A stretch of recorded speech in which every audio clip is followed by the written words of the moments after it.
I know very little about a lot. Yeah, that sounds familiar. You know a lot about a little. Yeah. That turns out to be a lot. This is the last piece that I wrote yesterday for this theme. And it's odd how they're totally different. That's good. Nothing. Don't have another. Something got under your cancer skin. one. Or someone else's. This one is called The Truth Is Out There. And no, it has nothing. It's not no X-Files themes or no aliens in this now. It's called The Truth Is Out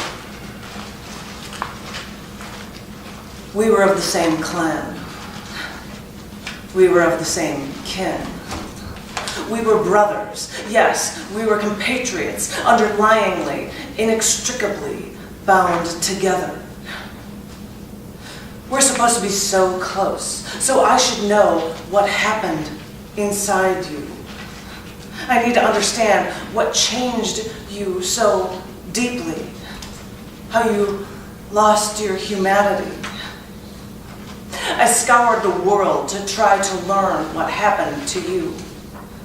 We all noticed the change, that your sense of the world was always altered, even though we seldom remember a drink in your hand.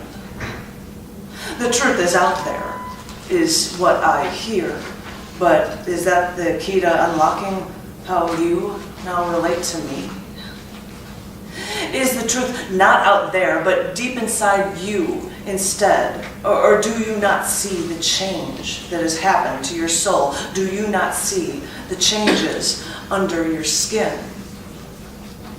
Something has infected you, or maybe you let it in, and it destroyed your business, your marriage, and any love you may have felt from your only daughter. I don't know if I can find the answers to unlock the new, now inhuman part of you.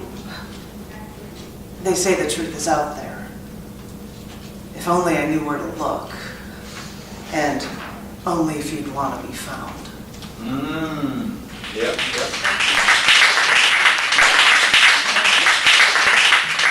This was written the second day of this year. And this was for the first feature I did at the Baha'i Center this year about welcoming change. And it's called Evolving, Connecting, and Confounding. It concerns me when I see toddlers vying for their mommy's attention, yelling to get their mom to look up from their smartphone. It confuses me when I hear that IBM Corp, the company that invented the PC, that they've decided that all employees should use Macintosh computers. Riddle me this, Batman. Explain to me why the new decree is that all IBM employees should use Macs and not PCs. It condemns us all when I see an ad on TV of a hero fighting enemies, killing people, escaping certain doom before saving humanity, until the PlayStation logo appears, followed by the words, "Greatness awaits." How confounding, because greatness awaits for those who didn't sit on those comfy cushions and play video games. Right. Heroes act. They don't sit back and escape the reality by playing games of an alternate reality. They make their lives great. So yes, for all you console junkies, greatness still awaits. It consumes me when the town I'm from, the city I love, the one with the best architecture, the best skyline from the water, and wait a minute, the best tasting tap water too, the best blues music, the best cultural mix. It consumes my soul when the mayor calls Chicago a sanctuary city, and then further makes it difficult for restricting gun rights for those who want to actually legally buy guns. Unlike the gangs, who in Chicago over Christmas weekend, shot over 60 people. Of course, there were innocent bystanders.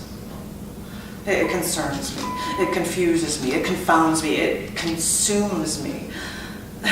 This is commonplace. This is a part of what they call evolution. Or maybe it's how the culture evolves, by staring at screens with all the surface information they could ever want at their fingertips. Or maybe it's how the culture devolves, by not having to remember a thing because you always have Google on that phone of yours that's always smarter than you. So you can just stare at a screen instead of interacting with actual people. Because why would you want to interact with people when you could look at a 4-inch square screen instead? Went to a bar and saw two men together at a table, both using their smartphones instead of interacting with each other. But wait a minute, isn't the whole point of going out in public to meet people in the first place? Isn't the point actually to interact with them? Because the bar, the pub, and the publican, this was a place where people went to meet up with each other and interact. But this past New Year's Eve, at a bar on Rainy Street, a group of people went into a bar to ask if they had TVs so they could watch sports games.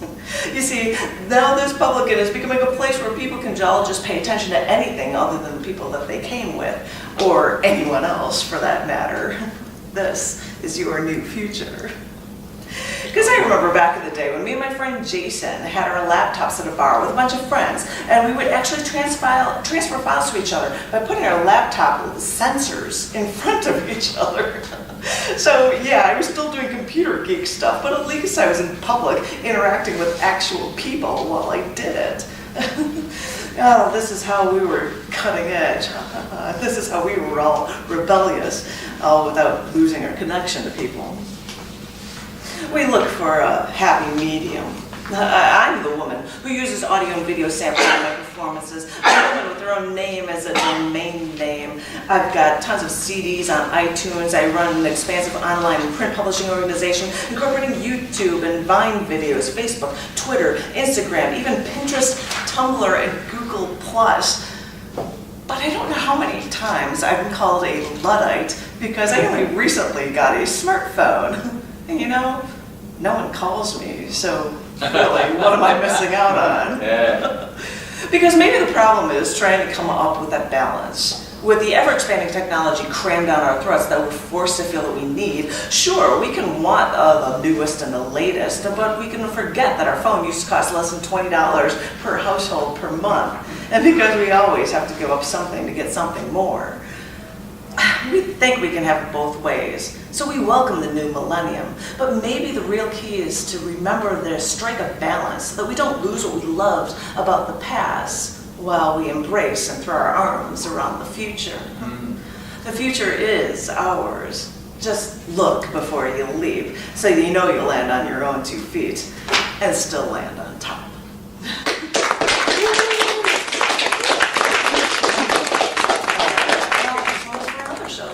For the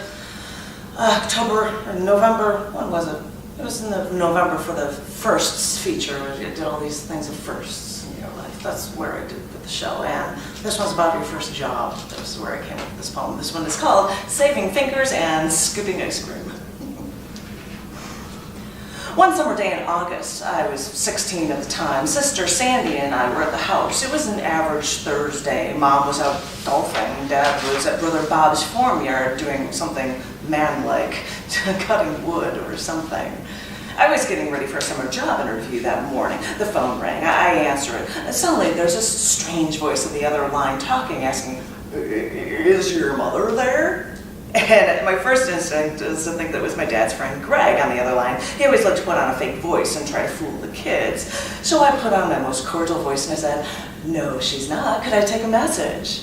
And that's when the voice starts going on about how he's cut his finger and he has to go to the hospital. And then it occurs to me, this is actually my father, and he's in so much pain that he can barely speak. So he hangs up the phone, and Sandy and I try to call the golf course, hoping to catch Mom, but she's already left. And while we waited for her to come home, Dad comes home to get us and bring us to the hospital with him. So he's sitting there with his hand wrapped in his shirt, half soaked in blood. Sandy got in the wagon, but she told me to wait for Mom at home. So Dad whipped the car out the driveway and down the road, and I stood there in the driveway, suddenly alone, watching them drive away. I was so distraught, I started to cry, but I had to keep myself together because I didn't want to make it sound serious when I told Mom to make her more nervous. I didn't want her to cry He cut his fingers. He'd need stitches, but he wasn't going to die. So I waited at the front window, and when I saw a car drive down the road, I went to the garage, and when she pulled in, I hopped on the passenger seat before she turned off the engine. "Come on, let's go," I said, with a smile on my face. I tried to preface it with, "Let me just say that everything is fine, but you know when bad news is coming." But I tried to make it sound funny, like, "Oh, Dad, the klutz, he cut his hand." I hope I did a good job. For 11 blocks to the hospital, I was the one who had to make sure that everything was okay, being reasonable when Dad lost the tips of 2 fingers. And it was also an interesting excuse to explain why I was late for my first job interview. And I got the job at this iconic ice cream parlor. Now, only boys were allowed to scoop ice cream there, so my job was to work at their brand new candy counter. And one day at work with the boss, there was deliveries were being dropped off, so I picked up a larger box, and the owner came and stopped me. "Wait a minute, wait, that's heavy, you shouldn't carry that." And I laughed, explaining that I carried 50-pound soap blocks for a water softener, that I'm fine. I think maybe him seeing that women can stand up for themselves made it okay in the heat of summer, when the lines are out the door for ice cream, for me to leave the empty chocolate counter and be the first female there to ever scoop ice cream with the big boys. Looking back, you may say, I'm a feminist pioneer by being the first female to scoop ice cream there. But when I look back, I don't see it that way. I just remember homemade chocolate ice cream with chocolate chips, molasses bits, and added fudge. And that, my friends, was whipped into the perfect shake, no matter which gender did the job. Thank you.